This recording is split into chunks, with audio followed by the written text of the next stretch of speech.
साथियों, स्वागत है आपका self study classes with Sumit Jain YouTube channel में।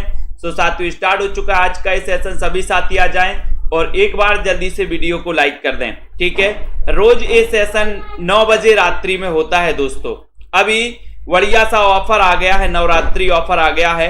आप 1200 में 12 महीने दोस्तों हिंदी साहित्य निरंतर अध्ययन कर सकते हैं, वो भी ट्रिक से, ठीक है। आपको दोस्तों हिंदी साहित्य को बहुत बढ़िया मस्त तरीके से पढ़ना है, ट्रिक से पढ़ना है, तो आज ही इस वाले कोर्स में आप एडमिशन ले सकते हैं। हिंदी साहित्य संपूर्ण कोर्स 1200 रुपए, इस वाले कोर्स में आप एडमिशन ले सकते हैं, ठीक है।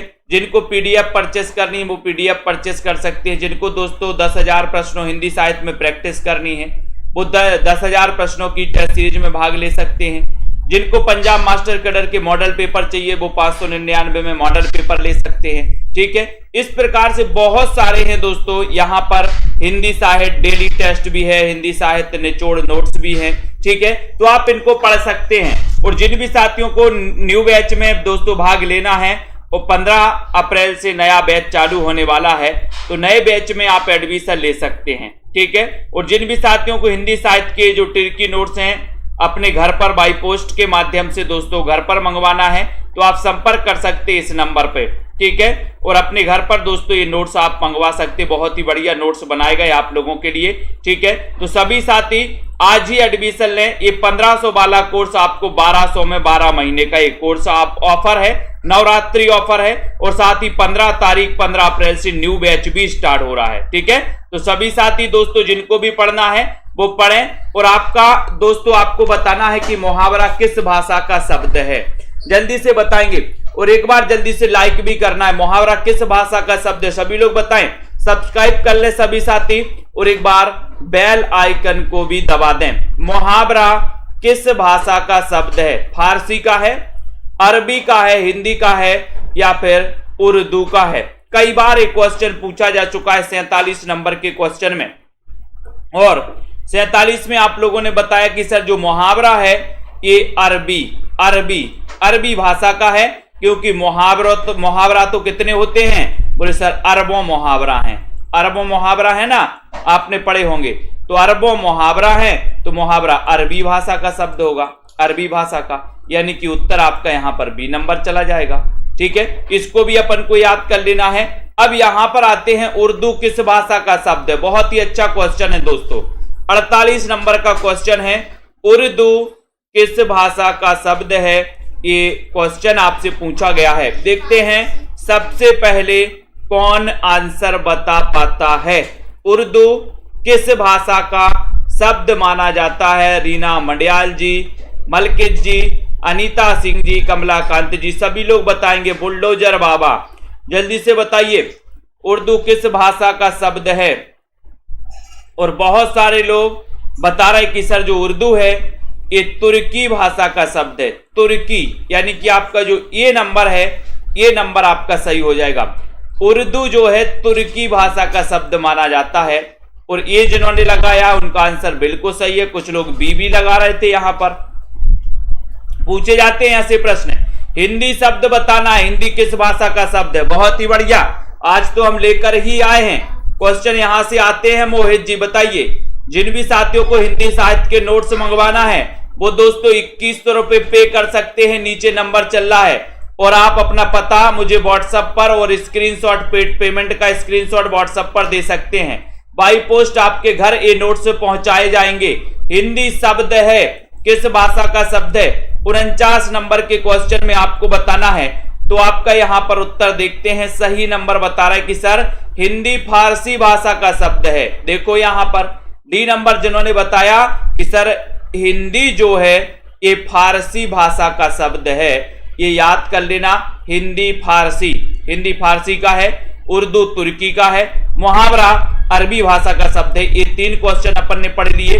संस्कृत के ऐसे शब्द जिन्हें हम ज्यों का त्यों प्रयोग करते हैं उन्हें क्या कहते हैं? बहुत ही बढ़िया क्वेश्चन है। और 1200 में 12 महीने का ऑफर आ चुका है सभी लोगों के साथ, नवरात्रि ऑफर, ठीक है। और दोस्तों 15 अप्रैल से न्यू बैच भी स्टार्ट हो रहा है। तो जिन भी साथियों को न्यू बैच में एडमिशन लेना है ले सकते हैं। संस्कृत के ऐसे शब्द जिन्हें हम ज्यों का त्यों प्रयोग करते हैं तो वो बताना है जल्दी से। तन्मय जी राइट आंसर क्या हो जाएगा यहां पर सभी लोग बताएंगे। 50 नंबर का क्वेश्चन है और आपको बता कि सर उन्हें तत्सम कहा जाता है, तत्सम यानी ए नंबर कहा जाता है। शिवानी ठाकुर जी के नोट्स पहुंच गए, बहुत बढ़िया, धन्यवाद शिवानी जी। नील कमल में उत्तर पद कमल बताना है, खाली स्थान है दोस्तों, विशेष है, विशेषण है, विशेष विशेषण है या फिर इनमें से कोई नहीं। बहुत ही बढ़िया क्वेश्चन पूछा गया रश्मि पाठक जी, ठीक है। तो आप भी मंगवा सकते हैं नोट्स, बहुत सारे साथियों के नोट्स उनके घर पहुंच चुके हैं दोस्तों। नील कमल में उत्तर पद कमल क्या है बताइए, उत्तर पद कमल क्या है ये बताना है। मंजीत जी, हरप्रीत जी, निशा सिंह जी, 51 नंबर का क्वेश्चन और 51 नंबर में आपका यहां पर नील और कमल, तो कमल यहां पर क्या है, कमल बताना है। और बहुत सारे लोगों ने बताया कि कमल यहां पर क्या है, विशेष है, विशेष, और विशेषण क्या है, नील, नील यानी कि नीला है जो कमल, तो नील यहां पर विशेषण है और कमल यहां पर विशेष है। और विशेषण विशेष के संयोग को दोस्तों क्या कहते हैं, कौन सा समास हो जाएगा यहां पर, साप्ताहिक शब्द किस प्रकार का विशेषण है। बहुत अच्छा क्वेश्चन, 52 नंबर का क्वेश्चन है। साप्ताहिक शब्द किस प्रकार का विशेषण है, गुणवाचक विशेषण है, संख्यावाचक विशेषण है, परिमाणवाचक है या फिर सार्वनामिक विशेषण है। 52 नंबर के क्वेश्चन में बहुत ही बढ़िया क्वेश्चन यहां पर पूछा गया है।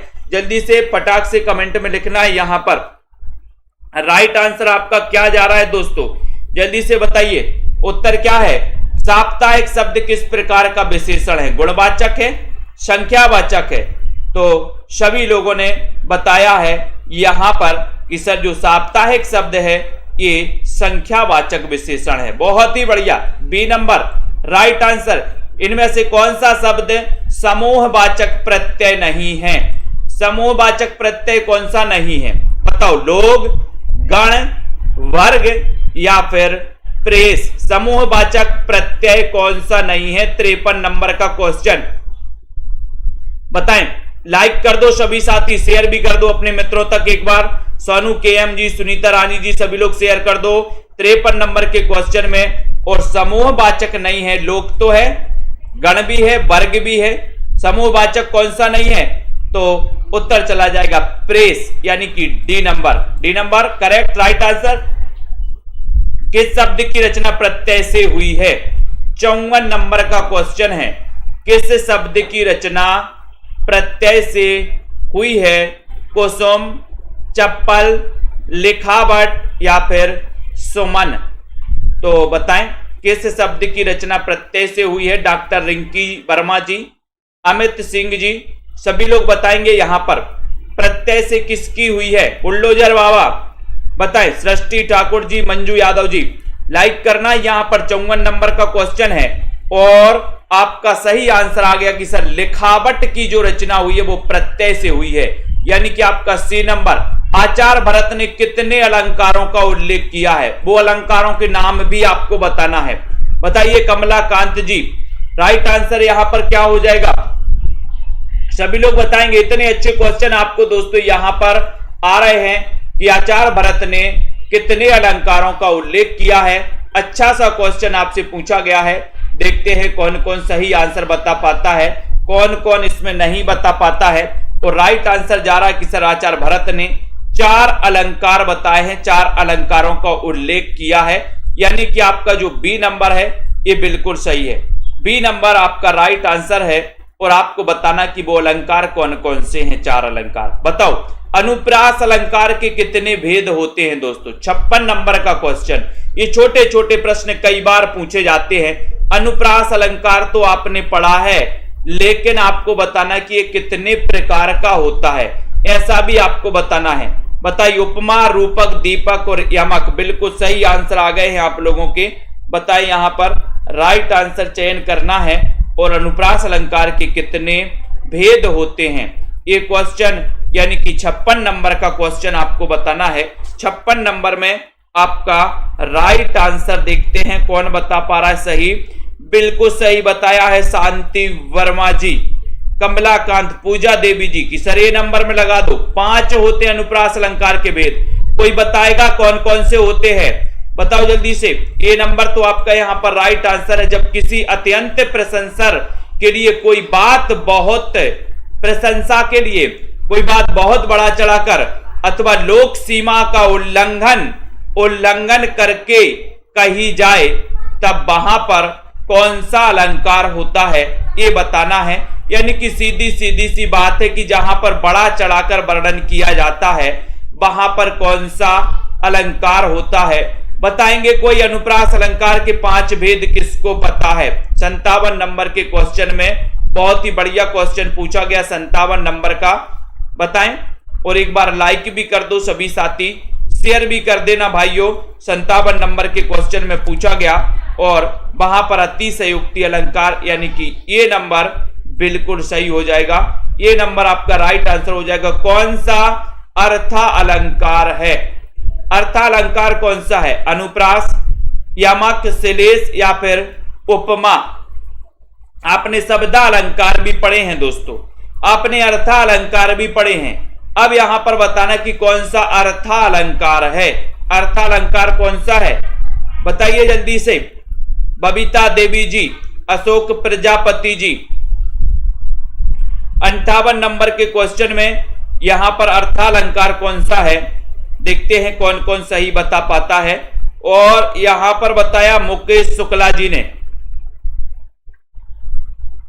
बताओ। रश्मि पाठक जी ने, बिल्कुल सही है। आंसर है आपका उपमा। उपमा अर्थालंकार के अंतर्गत आता है। डी नंबर आपका बिल्कुल सही है। अतनु का पर्यायवाची शब्द कौन सा है? 59 में बताइए। लवली ठाकुर जी, अतनु का पर्यायवाची शब्द कौन सा है बताओ। रोली सिंह जी, पिंकी बालाजी, दीपा रानी जी, सभी लोग बताएंगे। कमला कांत जी ने बताया छेका, वृत्या, श्रुत्या, है ना, बिल्कुल। लाटा, ये सभी दोस्तों 5 भेद माने जाते हैं अनुप्रास के। बहुत बढ़िया। अतनु का पर्यायवाची शब्द कौन सा है? अलका ठाकुर जी, बताना है आपको। लाइक कर देना और एक बार जल्दी से बताइए अतनु का पर्यायवाची शब्द क्या है। 59 नंबर के क्वेश्चन में आपसे पूछा गया है और सीधा सीधा आंसर जा रहा है कि सर ये अतनु का पर्यायवाची है कामदेव। कामदेव सी नंबर बिल्कुल सही है। बहुत बढ़िया। सरोज रावल जी, सरस्वती का पर्यायवाची बताइए।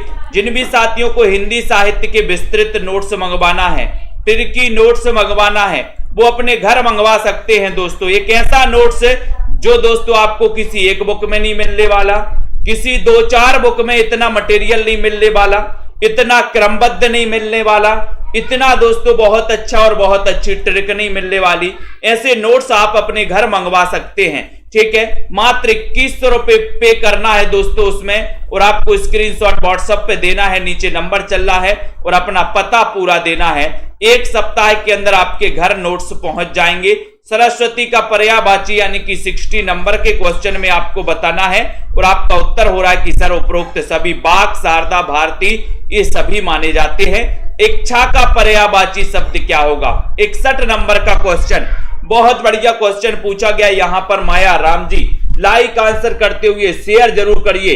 इच्छा का पर्यायवाची आपको बताना है, जल्दी से बताएं क्या हो जाएगा। यहां पर आपका क्वेश्चन 61 नंबर का क्वेश्चन, इतना बढ़िया सा क्वेश्चन पूछा गया है। और इच्छा का पर्यायवाची होता है आकांक्षा। आकांक्षा यानी सी नंबर आपका बिल्कुल सही है। सी नंबर आपका राइट आंसर। इच्छा का पर्यायवाची आकांक्षा होता है। निम्न में से स्वदामनी का पर्यायवाची नहीं है। स्वदामनी का पर्यायवाची क्या नहीं है? बिजली, चंचला, क्षण प्रभा, सिलीमुख, कौन सा नहीं है बताओ। स्वदामनी का पर्यायवाची शब्द कौन सा नहीं है, ये आपको बताना है। जल्दी से बताइए सोमपाल जी, पुष्पा जी, ममता जी, क्या है यहां पर राइट आंसर? स्वदामनी का पर्यायवाची नहीं है। ये अच्छा क्वेश्चन पूछा गया अनिल कुमार जी, और आपका सीधा आंसर जा रहा है कि सर स्वदामनी 62 नंबर का क्वेश्चन है, और उत्तर हो जाएगा सिलीमुख, यानी कि डी नंबर आपका राइट आंसर है। ये पर्यायवाची नहीं है, ठीक है। तो डी आपका बिल्कुल सही है। खंडहर की आत्माएं, इसके रचनाकार कौन है? 63 नंबर का क्वेश्चन है। दीपा जी, बताएं। खंडहर की आत्माएं। सभी लोग सब्सक्राइब करके बेल आइकन को जरूर दबाया करें ताकि नोटिफिकेशन आपके मोबाइल पर पहुंचे जब क्लास स्टार्ट हो तो बताएं। तो खंडहर की आत्माएं के रचनाकार कौन है? एक अच्छा क्वेश्चन पूछा गया है दीपक जी, रजनी जी, सभी लोग बताएं। और लाइक करना है। Self study classes app download कर लें। 15 अप्रैल से न्यू बैच स्टार्ट होने वाला है। खंडहर की आत्माएं, इसके रचनाकार कौन है? 63 नंबर के क्वेश्चन में आपका सीधा आंसर जा रहा कि सर खंडहर की आत्माएं कभी कभी जोश में आ जाती हैं, जोश में आ जाती हैं। तो ईला चंद्र जोशी, ठीक है। ये नंबर कितना बड़ा झूठ, ये कहानी किसकी है? कितना बड़ा झूठ, ये कहानी किसकी है? ममता कालिया की, उषा प्रियंवदा की, मन्नू भंडारी की, मृदुला गर्ग की। कितना बड़ा झूठ, ये बताओ। बहुत अच्छा क्वेश्चन है। 64 नंबर के क्वेश्चन में एक बार लाइक भी कर देना है, शेयर भी कर देना है। कितना बड़ा झूठ, बताएं तन्मय जी, उषा प्रियंवदा या फिर ममता कालिया? देखते हैं कौन कौन यहां पर बता रहा है, बताएं। 64 नंबर के क्वेश्चन में बताएं। रेणु कुमारी जी, मंजू यादव जी, अरुण राजपूत जी, मोहित जी। और आपने बताया है कि सर कितना बड़ा झूठ, ये जो उत्तर हो जाएगा ये किसका दोस्तों, ये किसकी कहानी है? कितना बड़ा झूठ,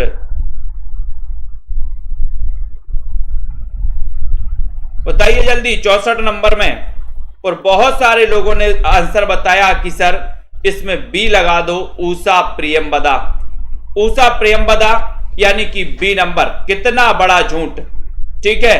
तो सही आंसर है कि नहीं है जल्दी से बताइए। यहां पर अगला क्वेश्चन है कोठरी की बात, बताइए कोठरी की बात, ये बताना है। लाइक आंसर बताइए जल्दी से और शेयर भी कर दीजिए दोस्तों सभी लोग। कोठरी की बात, ये इसके रचनाकार कौन है?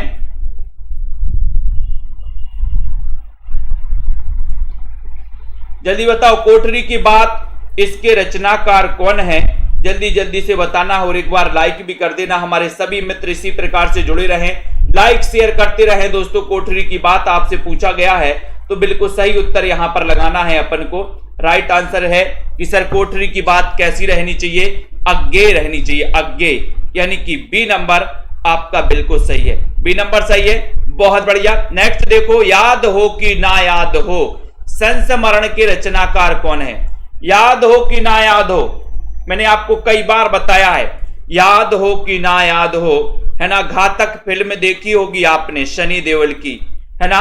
कांतिया क्या बोलता है कि तुम्हें याद हो कि ना, काशीनाथ तुम्हें याद हो कि ना याद हो, कल से तुम मेरी गिरफ्त में काम करोगे, काशीनाथ। याद हो कि ना याद हो, काशीनाथ, ठीक है। तो काशीनाथ से क्या हो जाएंगे? काशीनाथ सिंह का ये संस्मरण है। बी नंबर आपका बिल्कुल सही हो जाता है, बी नंबर आपका राइट आंसर हो जाता है। जिनके साथ जिया, संस्मरण के लेखक कौन है? जिनके साथ जिया। 67 नंबर का क्वेश्चन, जिनके साथ जिया, संस्मरण के लेखक कौन है? तेज बहादुर चौधरी, प्रतिभा अग्रवाल, मृदुला गर्ग, अमृतलाल नागर। बताओ अनिल कुमार जी, राइट आंसर चयन करना है। सभी लोग बताएंगे 67 नंबर के क्वेश्चन में। बहुत ही बढ़िया क्वेश्चन है। जिनके साथ जिया वो कौन है? जिनके साथ जिया वो कौन है? अमृत, अमृत हैं, अमृतलाल नागर हैं, यानी कि डी नंबर आपका सही है। जिनके साथ जिया, अमृतलाल नागर। मैं और केवल मैं, एकांकी के रचनाकार कौन है? मैं और केवल मैं, एकांकी के रचनाकार कौन है? भगवती चरण वर्मा, जगदीश चंद्र माथुर, भुवनेश्वर या फिर जैनेन्द्र कुमार। मैं और केवल मैं और केवल मैं, एकांकी के रचनाकार कौन माने जाते हैं? पूर्वी बताइए जल्दी से। राइट आंसर 68 नंबर का क्वेश्चन है। 68 में तो सही आंसर क्या हो जाएगा? मैं और केवल मैं। बोले सर मैं और केवल मैं भगवती के दर्शन करने जाऊंगा, भगवती के चरणों में जाऊंगा, ठीक है। मैं और केवल मैं, कोई नहीं जाएगा, ठीक है। तो केवल मैं जाऊंगा भगवती के चरणों में, ये नंबर आपका सही है। ये नंबर राइट आंसर है ठीक है, बहुत बढ़िया मीना कुमारी जी। स्त्री मुक्ति संघर्ष और इतिहास, ये किसकी रचना है? स्त्री मुक्ति संघर्ष और इतिहास, ये किसकी रचना है? अनामिका, सूर्यबाला, प्रभा खेतान या फिर रमणिका गुप्ता? बताइए, स्त्री मुक्ति संघर्ष और इतिहास के रचनाकार कौन माने जाते हैं? राइट आंसर बताना है रावंत जी, आशा, अशोक प्रजापति सी सभी लोग बताएंगे। 69 का बहुत ही बढ़िया क्वेश्चन पूछा गया 69 में, और आपका उत्तर है कि सर स्त्री मुक्ति संघर्ष और इतिहास की जो लेखिका है वो हो जाएंगे, कौन हो जाएंगे? जल्दी से बताएंगे उत्तर क्या हो जाएगा, फटाफट से उत्तर हो जाएगा रमणिका गुप्ता, यानी कि डी नंबर सही लगाया पूजा जी, वेरी गुड। आचार्य शुक्ल का प्रथम सैद्धांतिक ग्रंथ कौन सा है? आचार्य रामचंद्र शुक्ल का प्रथम सैद्धांतिक ग्रंथ कौन सा है? आलोचना दर्श है, समालोचक है, काव्य में रहस्यवाद है, या फिर कविता क्या है? ये है, आप बताएं। आचार्य रामचंद्र शुक्ल का प्रथम सैद्धांतिक ग्रंथ कौन सा है? 70 नंबर के क्वेश्चन में, 70 नंबर में आपको बताना है। लाइक कर देना है, शेयर भी कर देना है। सभी साथी जल्दी से इस सेशन से जुड़े रहें दोस्तों। रोज रात्रि एग्जाम पार में भी दोस्तों आपकी क्लास होती है, वो भी आप लोग देखा करें, ठीक है। एग्जाम पार में है ना, उसमें भी आपके लिए हिंदी में प्रैक्टिस करवाई जाती है दोस्तों, ठीक है। तो यहां पर आपसे एक क्वेश्चन पूछा गया बढ़िया सा, उसका जवाब आपका आना चाहिए कि आचार्य रामचंद्र शुक्ल का प्रथम सैद्धांतिक ग्रंथ कौन सा है? 70 नंबर का क्वेश्चन पूछा गया और आपका उत्तर चला गया कि सर वो उत्तर है काव्य में रहस्यवाद। सी नंबर, काव्य में रहस्यवाद सैद्धांतिक पूछा तो काव्य में रहस्यवाद लगाना है। नई कविता का आत्मसंघर्ष, इसके लेखक कौन है? नई कविता का आत्मसंघर्ष 71 नंबर का क्वेश्चन है, बताओ 71 नंबर के क्वेश्चन में नई कविता का आत्मसंघर्ष के रचनाकार कौन है? 71 का उत्तर, और एक बार लाइक भी करना है। नई कविता का आत्मसंघर्ष, इसके लेखक कौन है बताइए फटाफट से।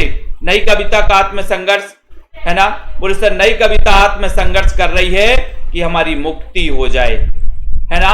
तो नई कविता क्या कर रही है? आत्मसंघर्ष कर रही है। किस लिए? मुक्ति के लिए। आप लोग तो कर रहे हैं मुक्ति के लिए, बोले सर हम आत्मसंघर्ष कर रहे हैं नौकरी के लिए, मुक्ति के लिए नहीं अभी। तो ये सी नंबर, मुक्ति बोध, सी नंबर बिल्कुल सही है। पंत की कौन सी छायावादी रचना नहीं है? छायावादी रचना नहीं है पूछा है। युगवाणी, ग्रंथि, वीणा या फिर पल्लव? जल्दी से बताइए। कितने साथियों को नोट्स मंगवाना है दोस्तों? संपर्क कर सकते हैं आप लोग और नोट्स मंगवा सकते हैं, अपने घर पर नोट्स मंगवा सकते हैं। और जिन भी साथियों को लाइव कोर्स में एडमिशन लेना है तो आप 1200 में 12 महीने और 15 अप्रैल से न्यू बैच स्टार्ट, 15 अप्रैल से न्यू बैच स्टार्ट है। तो सभी साथी शुरुआत से पढ़ने का दोस्तों सौभाग्य मिलेगा। पंत की कौन सी छायावादी रचना नहीं है? तो आपको पता है कि सर युगवाणी, युगवाणी इनकी छायावादी रचना नहीं है, ये तो इनकी प्रगतिवादी रचना है, ठीक है। तो ये नंबर बिल्कुल राइट आंसर है। कुआसी, कुआसी किसकी रचना है? बहुत अच्छा क्वेश्चन पूछा गया यहाँ पर। कुआसी की रचनाकार कौन है?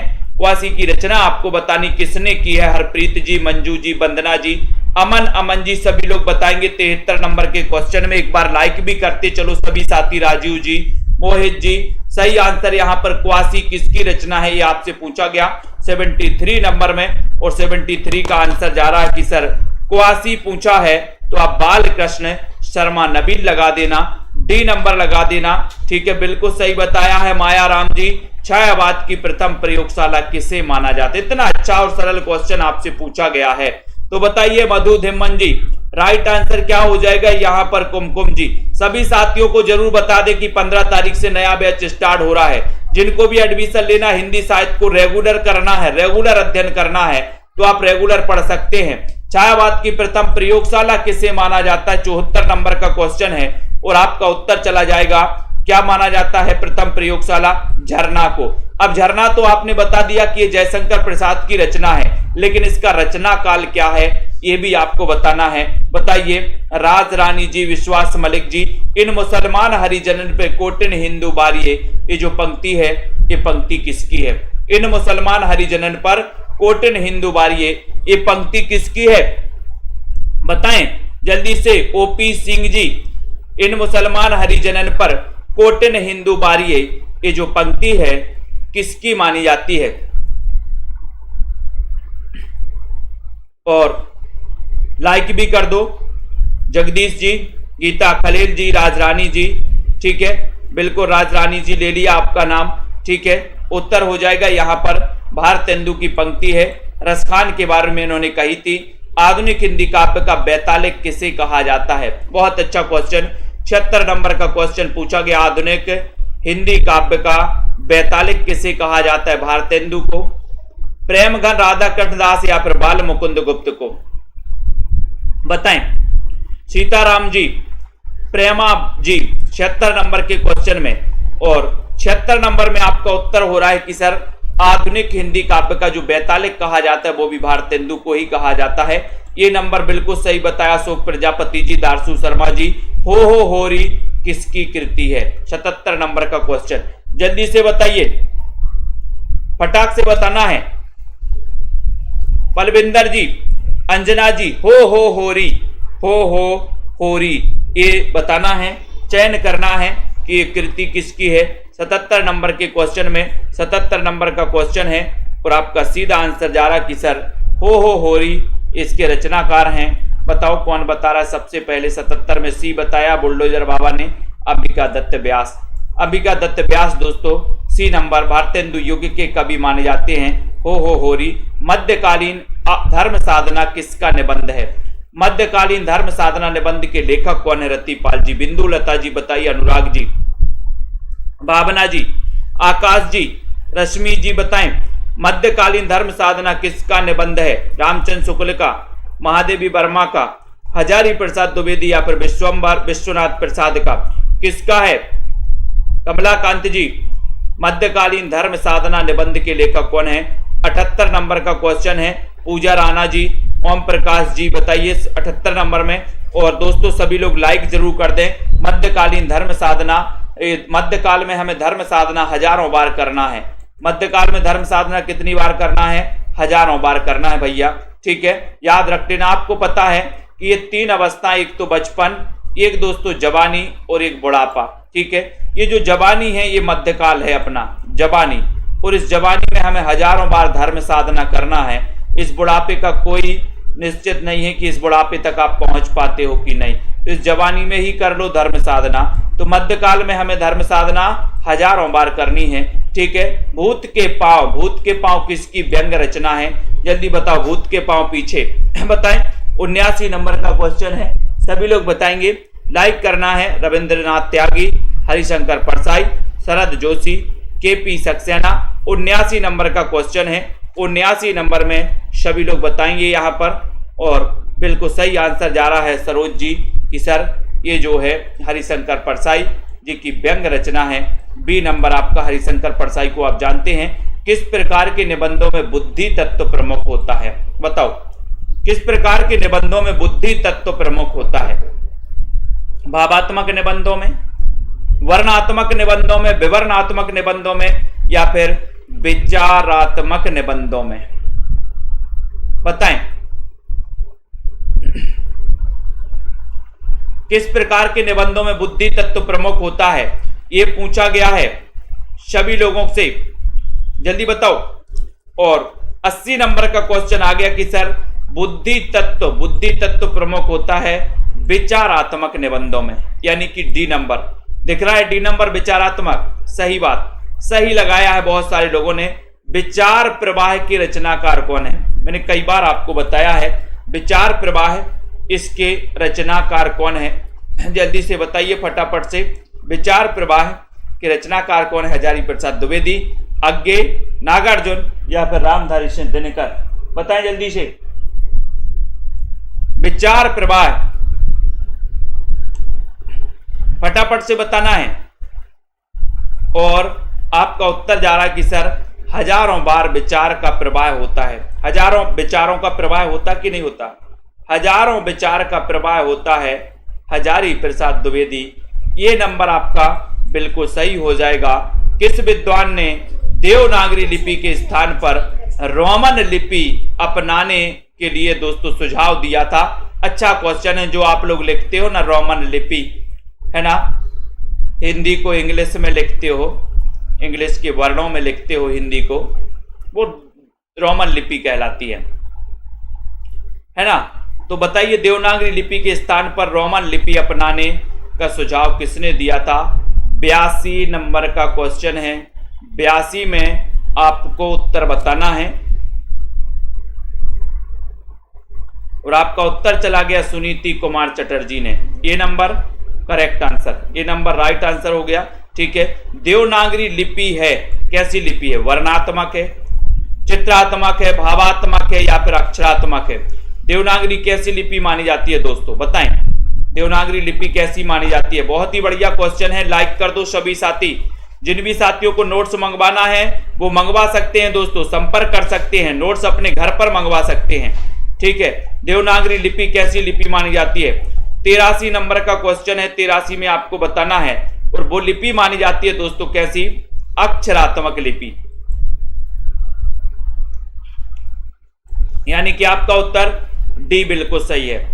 डी नंबर लगाया आपने, राइट आंसर लगाया। रीति काल के रीति सिद्ध काव्यधारा के कवि कौन है? आपको पता है दोस्तों कि आचार्य विश्वनाथ ने रीति काल को 3 काव्यधाराओं में बांटा था और रीति काल को इन्होंने श्रृंगार काल नाम दिया था, श्रृंगार काल नाम दिया था। ठीक है, और इन्होंने रीतिबद्ध, रीति सिद्ध और रीति मुक्त, ये 3 काव्यधाराओं में इस काल को बांटा था। ठीक है, विश्वनाथ ने। तो यहां पर रीति काल के रीति सिद्ध काव्यधारा के कवि कौन है ये आपको बताना है। ठीक है, अर्चना जी कौन सा टेस्ट लेना है आपको? यहां पर 84 नंबर का क्वेश्चन है और आपको पता हो गया कि सर रीति सिद्ध काव्यधारा के कवि हैं बिहारी। बिहारी जिन्होंने गागर में सागर भर दिया था। ठीक है, जिनकी रचना बिहारी सतसई, और बिहारी सतसई का रचना काल बताएगा कोई? जल्दी से बताओ। अभिधा उत्तम काव्य और मध्य लक्षणालीन, ये पंक्ति बताना है दोस्तों। ये पंक्ति किसकी है? ये पंक्ति किसकी है? बिहारी, पद्माकर, मतिराम, देव, ये पंक्ति पूछी जाती है। 85 नंबर का क्वेश्चन है। ये पंक्ति कई बार पूछी गई है, पूछी भी जाती है। 85 में अभिधा उत्तम काव्य है, मध्य लक्षणालीन, ये पंक्ति किसकी है? बताइए रीनू कुमारी जी, राइट आंसर बताना है।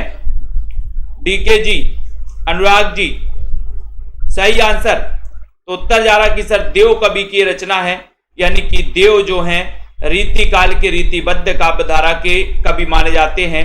इनका वास्तविक नाम था देवदत्त इटावा के थे दोस्तों। ठीक है, ये भी पता चल गया। नेक्स्ट है रस रहस्य के रचनाकार कौन है? रस रहस्य, ये बताओ रस रहस्य के रचनाकार कौन माने जाते हैं? सभी लोग बताएंगे। एक बार शेयर भी कर दो अपने सभी साथी, अपने साथीगण मित्रों को दोस्तों। रस रहस्य के रचनाकार बढ़िया तरीके से पूछा गया, लाइक करना ना भूलें, शेयर भी कर दो सेल्फ स्टडी क्लासेस में। और 15 अप्रैल से दोस्तों न्यू बैच स्टार्ट हो रहा है। ठीक है, इस न्यू बैच में एडमिशन के लिए आपको मात्र 1200 फीस भरनी है। वैलिडिटी 12 महीने की रहेगी। लाइव क्लासेस चलेंगी, प्लस दोस्तों आपके लिए रिकॉर्डेड कोर्स भी रहेगा। ठीक है, टॉपिक वाइज टेस्ट भी रहेंगे, हर संडे को भी टेस्ट होगा। ठीक है, रस रहस्य के रचनाकार कौन माने जाते हैं?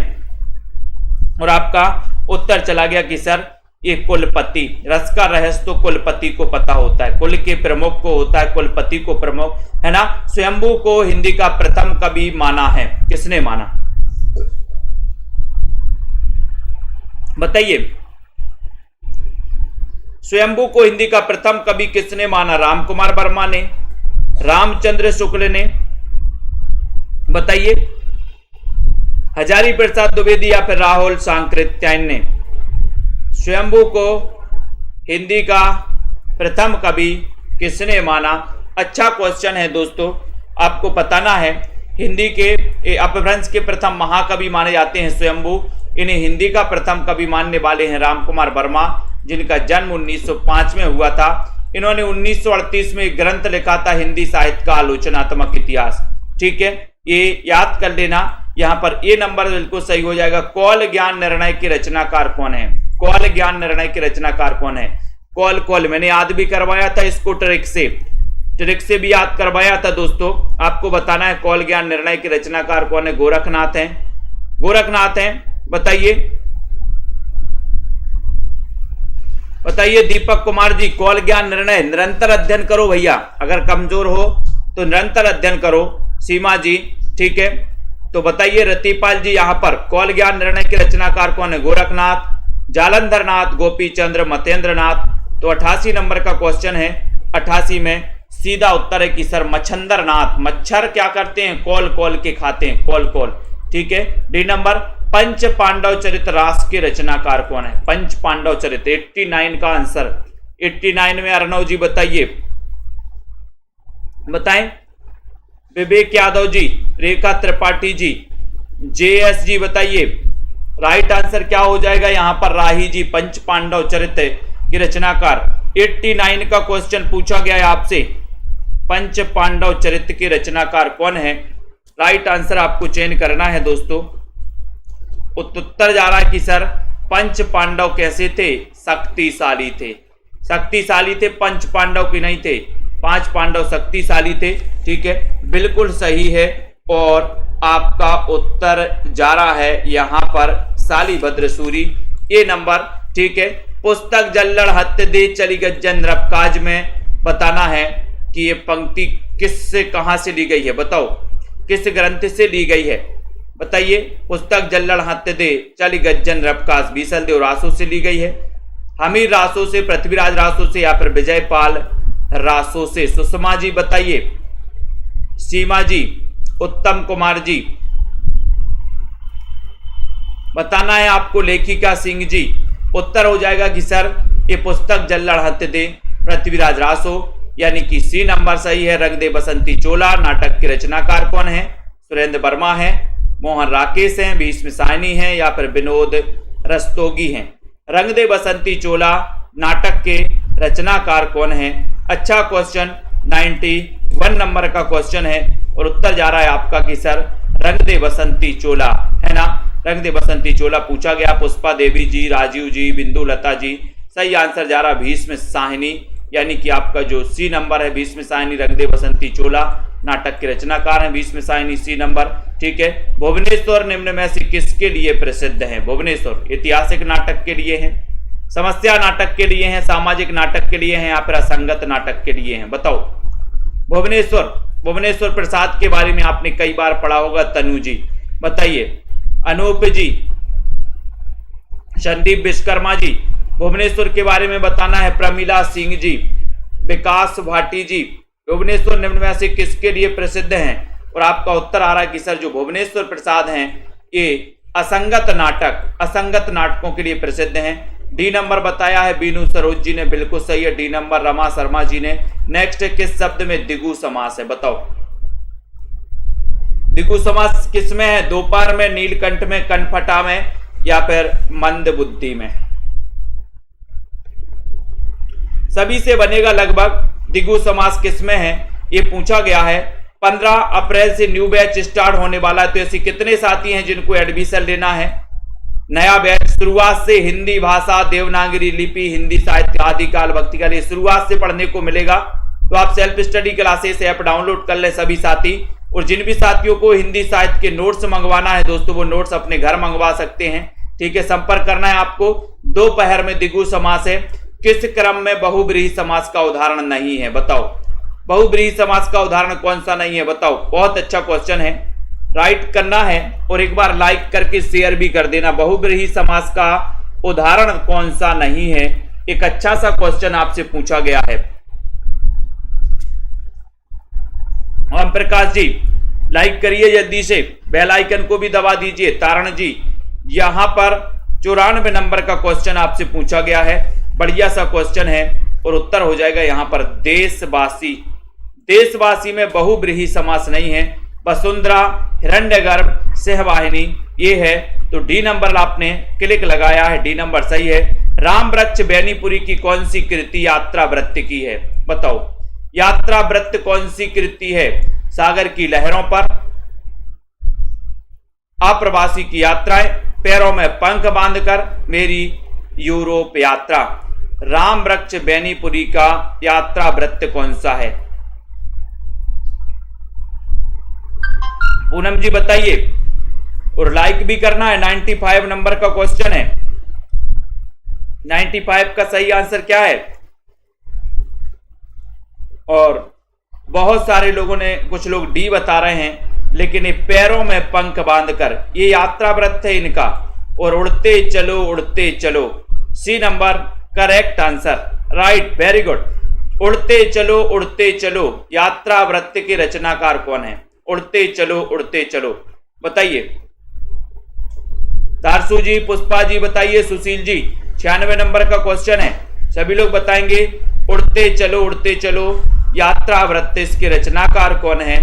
और बहुत ही बढ़िया क्वेश्चन पूछा गया। लाइक कर दें सभी साथी, शेयर भी कर दिया करो दोस्तों। उड़ते चलो 96 नंबर के क्वेश्चन में राइट आंसर है राम वृक्ष बेनीपुरी और वृक्ष पर बैठ जाओ। ठीक है। एक स्वाभिमानी अध्यापक के जीवन संघर्ष को कथा बनाकर लिखा गया उपन्यास कौन सा है? कथा बनाकर लिखा गया उपन्यास कौन सा है? नदी यशस्वी है, डूबते मस्तूल, पतबंधु था, या फिर धूमकेतु एक श्रुति।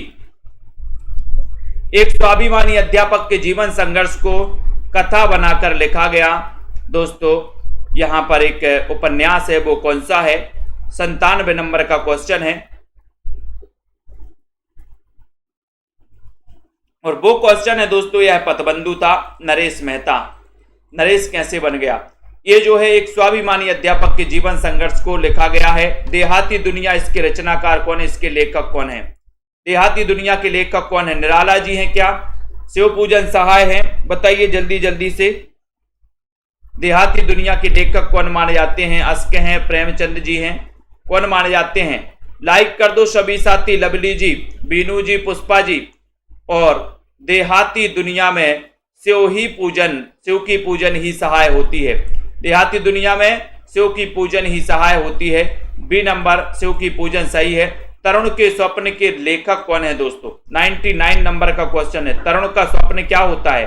तरुण मतलब होता है युवा, और युवा का स्वप्न क्या होता है? कि तुम मुझे खून दो और मैं तुम्हें आजादी दूंगी, यानी ठीक है, आजादी दूंगा, यानी कि सुभाष चंद्र बोस। ये तरुण के स्वप्न इनकी आत्मकथा, इसके लेखक है। बी नंबर, कहीं ना जाए का कहिए। कहीं ना जाए का कहिए इसके लेखक कौन है? इसका उत्तर आपको कमेंट में लिखना है दोस्तों। इसका उत्तर आपको कमेंट में बताना है, कहीं ना जाए का कहिए इसके लेखक कौन है। ठीक है। अब हमारे जितने भी साथी हैं, जिसको भी कोर्स लेना है, अगर आपको पीडीएफ कोर्स लेना है तो आप पीडीएफ परचेस कर सकते हो। आप हिंदी साहित्य के संपूर्ण कोर्स में एडमिशन ले सकते हो, तो ये वाला जो कोर्स है इसमें आप ले सकते हो दोस्तों। ठीक है। और अगर दोस्तों आपने अभी तक ये हिंदी साहित्य का अभी तक एडमिशन नहीं लिया है, 1500 में 12 महीने, 1500 में 12 महीने था, अभी ऑफर है नवरात्रि ऑफर, तो 1200 में 12 महीने इस ऑफर को आप ले सकते हैं। इसमें एडमिशन ले सकते हैं, अध्ययन कर सकते हैं। ठीक है। पंजाब मास्टर कैडर के मॉडल पेपर दोस्तों परचेस कर सकते हैं मॉडल पेपर में। ठीक है, 599 में इसको। ठीक है। उसके बाद दोस्तों हिंदी साहित्य के ट्रिकी नोट्स जिनको भी मंगवाना है वो ट्रिकी नोट्स मंगवा सकते हैं हिंदी साहित्य के। ठीक है। घर बैठे संपर्क करना है आपको। सेल्फ स्टडी क्लासेस ऐप आपको डाउनलोड कर लेना है। ठीक है।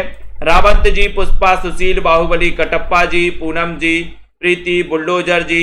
ठीक है, बिल्कुल, शांति जी, राजरानी जी, प्रमोद जी, मंजू जी और कमलाकांत जी हैं, लवली ठाकुर हैं, पूनम जी, मधु धिम्मन जी। सभी साथी पढ़ते रहें, अध्ययन करते रहें। और ये जो 15 तारीख से सेशन स्टार्ट होने वाला है, इस सेशन से जरूर जुड़ जाए। न्यू बैच स्टार्ट हो रहा है, इस सेशन से आप जुड़ सकते हो, पढ़ सकते हो, अध्ययन कर सकते हो। ठीक है। और दोस्तों लाइक शेयर करते रहें, बढ़िया तरीके से पढ़ते रहें। ठीक है, बहुत बढ़िया। सभी को धन्यवाद दोस्तों, अध्ययन करें। जय हिंद।